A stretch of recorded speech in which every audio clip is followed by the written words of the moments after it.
to pull you away from your God to show the other that I got more power over him than that God he says he worships. And sometimes it's done out of innocent ignorance, if I can say that. Because some people have low self-esteem and insecurities, and they just don't understand. And it's like, well, I think, she just loves that more than she loves me. Who the hell are you? Yeah, come on. Why you gotta carry that much weight in a person's mind? More than God? Come on, brother. That's big. More than the salvation of our people? After 462 years of us suffering? You mean to tell me you got a problem with me sacrificing some of my time to go and make a point that may bring some light to the minds of those who are voiceless, the minds of those who've been living in squalor, and you just want me to be sitting up cuddling with you, doing what? What the hell we going to be doing that we can't do when I get back? See, I know some of you just don't understand that. But I'm telling you, I come from a different breed. I ain't come up out of them streets with all that I was dealing with of negativity to get to this point of knowledge and going to let somebody else stand in the way? No, sir, brother. No way. Brothers and sisters, no, there's a certain point. Look, I'm just me. But I'm going to say this. When we were savage, Come on. some of the brothers that I was rolling with, it was like, look, man, I mean, we move in a certain way and we know we wrong. Right. But it's out of our thinking, we think this is all I got to do. Yeah. But I know if they step to me and my back is against the wall, we gonna hold court right there. That's right. What the hell you think it is like for me now with knowledge of God, knowledge of the devil, the time and what must be done? This is on high wisdom now. This ain't about, look, it ain't about whether I got a bunch of FOI with me or not. I walk up in the prisons every day by myself. Them crackers can snatch me at any time, bring me in a back room, in an office, under disguise, and say, look, we gonna deal with this Farrakhan person right here. Yes, sir. Yes, sir. I ain't going out by my damn self. I tell you that. No. Look. That's right. I've been going in and out for 12 years. It can happen. Brothers that's been locked in, they know it can happen. That's right. Listen. They can call me up on the phone. We need you in the watch commander's office. Hey, that's where all the big brass is at. Get down there, they close the door. It's nothing but crackers in white shirts. Rest of the room is clear. It's on. That's right. That's right. What am I supposed to do? Fight till I die. What the hell you think I'm going to do? I mean, what would you do? Start whimpering, urinating on yourself? Look, man, even if your heart is pumping, brother, look. I mean, I know this is kind of off the subject matter of you shall know the truth, but I grew up in Brooklyn, man. Right, take your plan. Brooklyn. No. Everybody's life ain't been the same, but I've been in those situations where people in dark hallways just pop up and pull out, and it's holding court right there, and you caught out there. Been in other situations where you got hotheads around us that pop off with stuff, and then we just got to get busy and wasn't planning on getting busy, and some people get cut, some people, no. I don't think God brought me through that for nothing. That's what I'm saying. That's right, brother. That's right. You see what I'm saying? We didn't go through that for nothing. Now that we have civilization, now that we have righteousness, do we know God? Because if we know God, not just believe in God, but know God. That's right. Come on. Then brother and sister, I ain't what? Scared of what? For what? That's right. That's the spirit, brother. Man, we walking with the baddest man in America. The Honorable Minister Louis Farrakhan. We can't walk soft with a man like that. We can't be no punk following a man like that.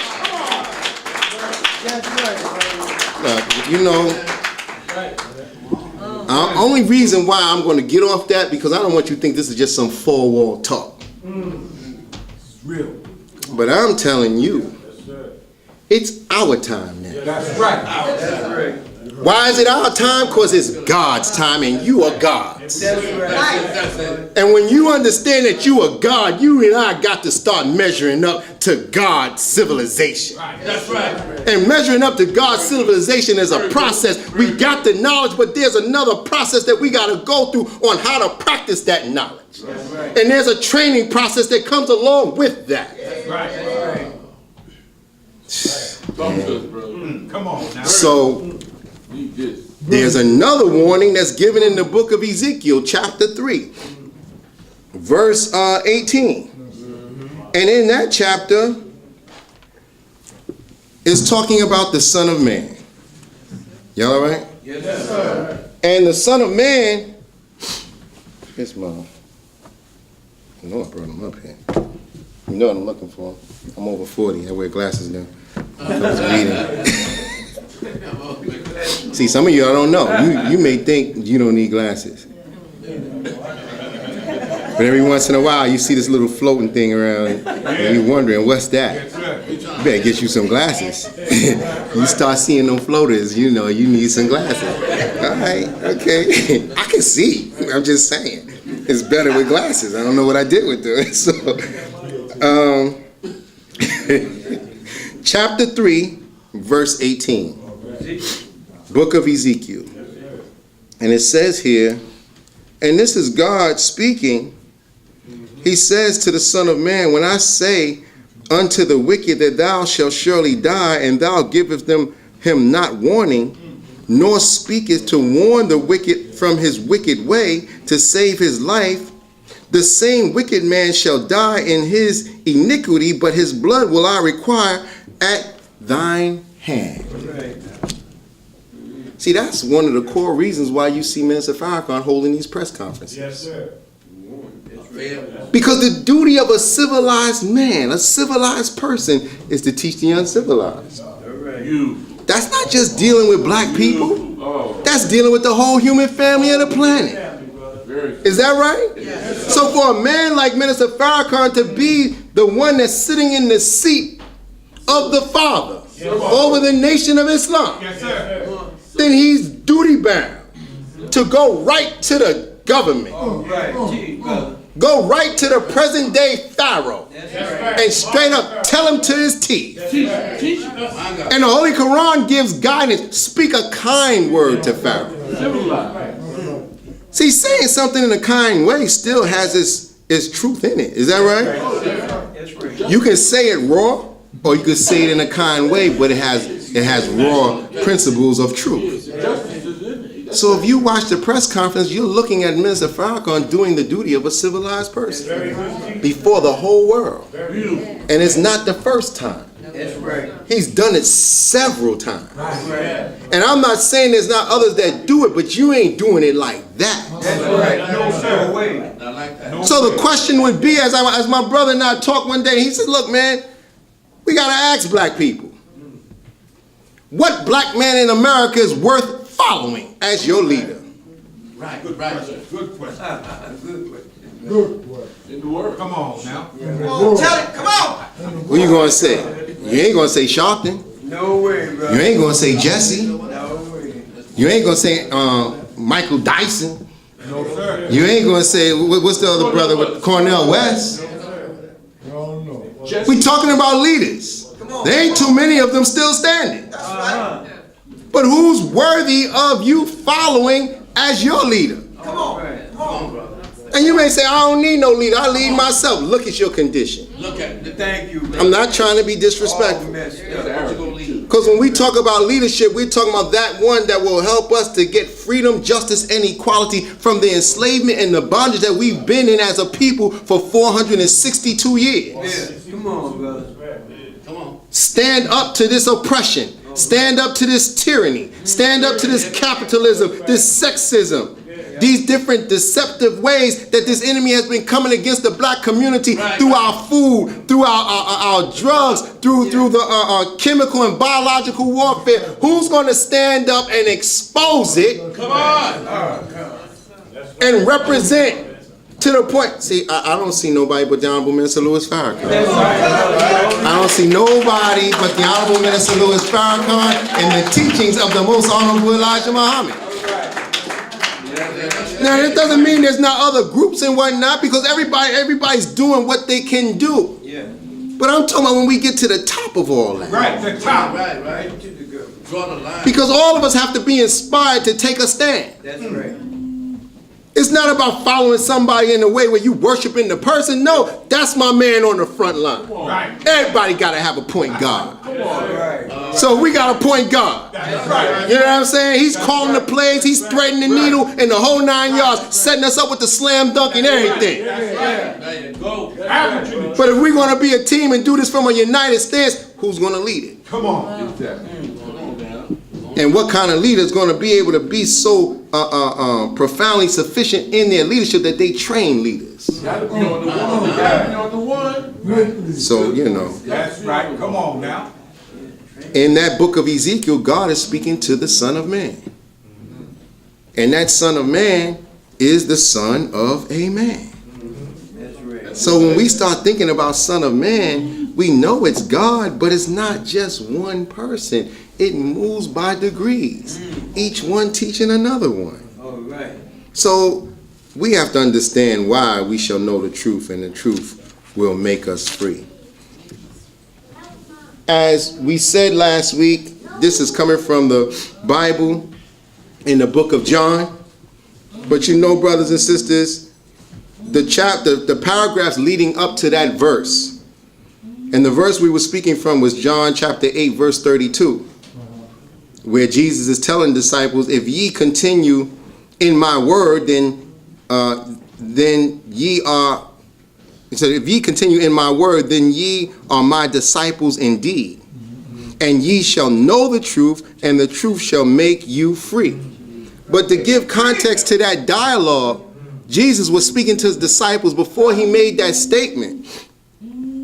He said, when ye have lifted up the Son of Man, then shall ye know that I am he, and that I do nothing of myself, but as my Father hath taught me. I speak these things, and he that sent me is with me.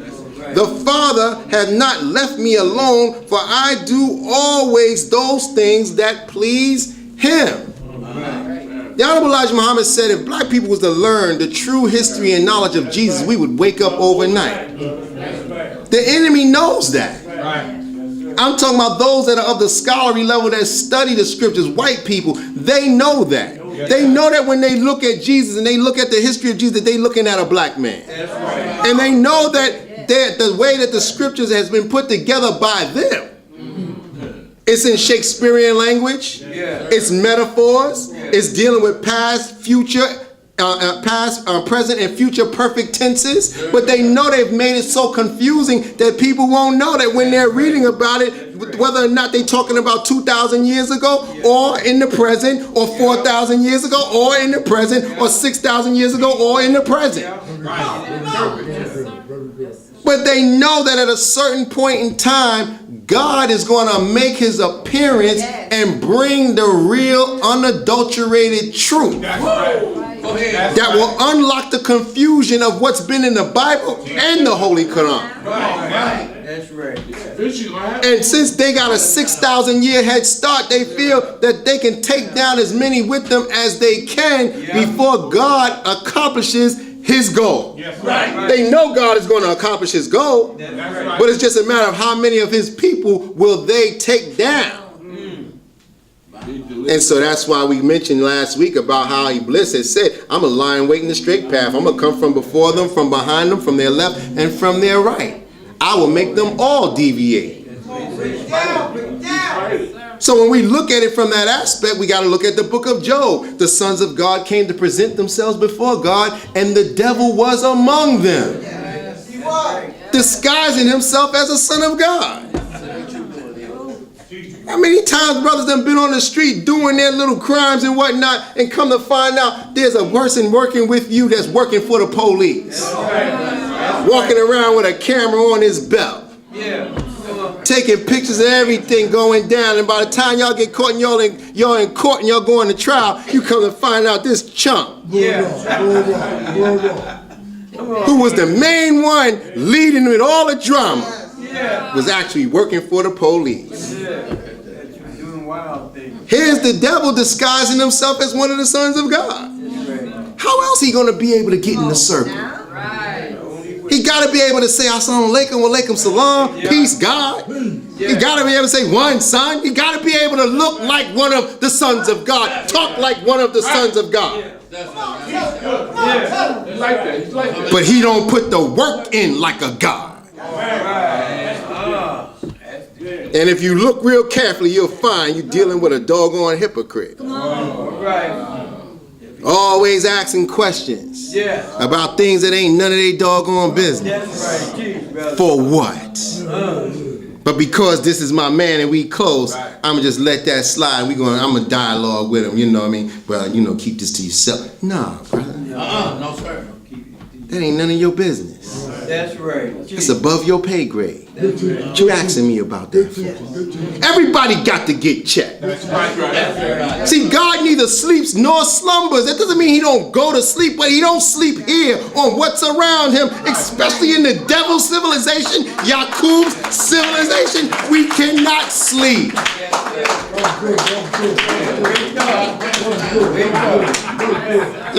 Let me unpack that a little bit.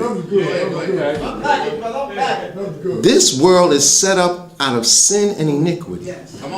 Capitalism, racism, sexism, materialism, and nationalism. And everybody that has come up in this world that have taken on the mind of this world, you're taking on the mind of a devil.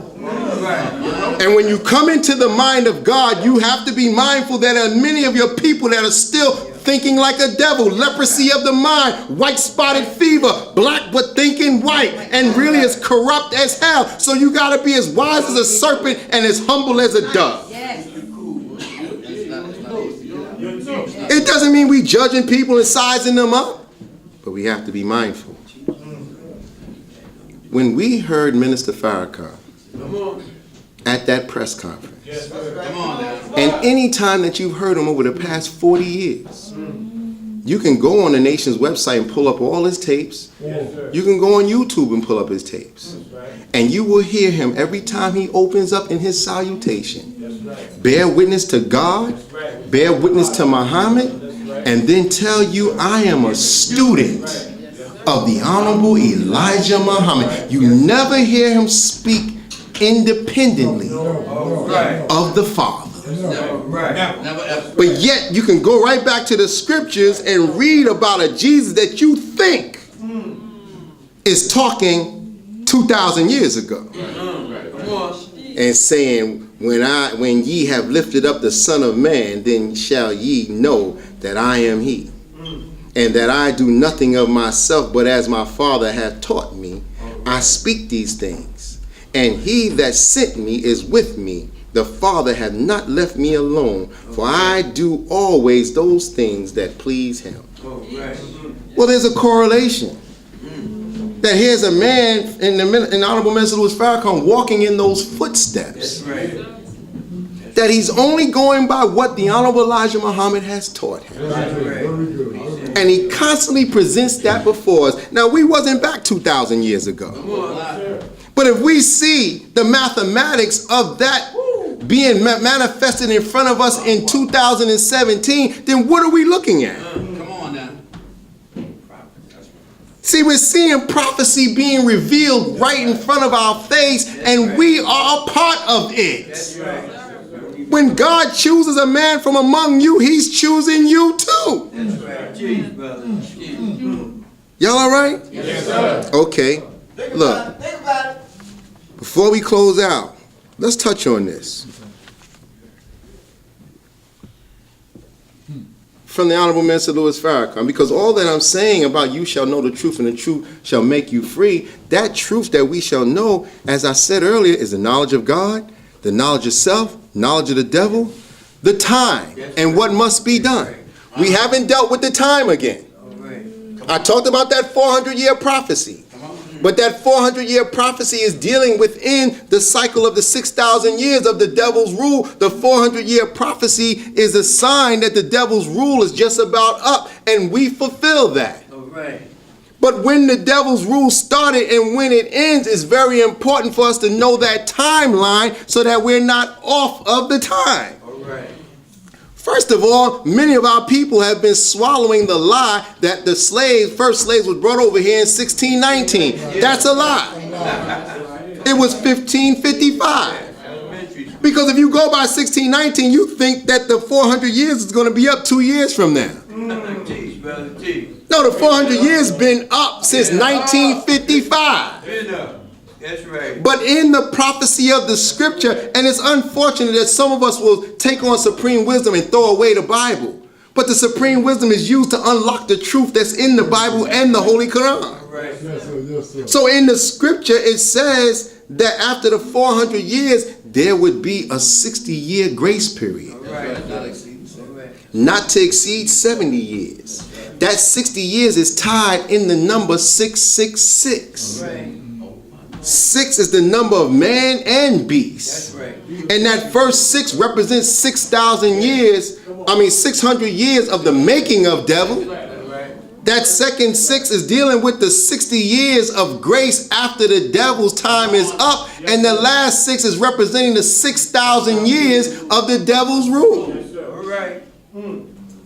But we got to know the timeline, because if we don't know the time, as the Quran says in Surah 103, by the time surely man is in loss, except those who believe and do good and exhort one another to truth and exhort one another to patience. That's the civilized person. All right. Who believes in the wisdom of God and is doing the duty of a civilized person. Doing good. Is that right? That's right. But in the midst of this, we have black people that are in pain. That's right, brother. Teach on it. The Honorable Minister Louis Farrakhan did a lecture one time where he dealt with how to overcome the pain of being a black man in white America. See, what's happening with us? Not all of us, some of us. We're not understanding the psyche of ourselves as human beings, as well as what happens on a psychological level when we are oppressed and under the oppression of lack of freedom, justice, and equality, meaning we're being deprived of those things that are essentials for us to live the proper way of life that God gives naturally. Everybody has the freedom, or is supposed to have the freedom, to all of the building blocks of life. All right. The sun, which is 93 million miles from the earth, shines on the good, the bad, and the ugly. The sun represents freedom. And the enemy knows it, but the enemy want to control the sun.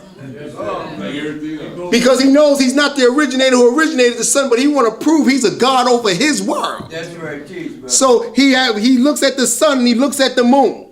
The moon is a satellite to the sun. He puts a satellite up. That's right. You don't see, the white man don't believe in no mystery God. No, sir. That's right. No way. Why you think he tried to go to get to the moon and made it there? He wanted to find out what's up there. That's right. You know, I didn't put it there. Ain't no spook God put it there. So I want to find out about the God that put it there so that I can be a ruler over that. So I put my flag up That's there right, brother. to let you know I done been here. While black people out writing graffiti saying, did you see my name on that train? I got my flag on top of the damn moon, man. But he ain't the God of the moon. No, sir. No, sir. Y'all all right? Yes, sir. Come on now. Teach us. But he want to show that he is a God. Yes. Teach Yes. it. He is a God. Teach That's it. right. Go ahead. So here it is. He puts us in a certain condition and deprives us as men from being able to provide for our family. Makes our woman suffer without a man, and then tells her, I'll help you if you come down to my office, fill out my paperwork, and deny that you got a man in your life. So you can't get welfare unless you say you ain't got no man. But where all these damn babies come from? There ain't no immaculate conception. You know I got a man somewhere. So what does that do to the psyche of the black woman? She has a man, she loves her man, but I gotta deny my man in order for me to get these food stamps. I gotta deny my man in order for me to get this money. So when that man gets on my nerve, you ain't no real man. What you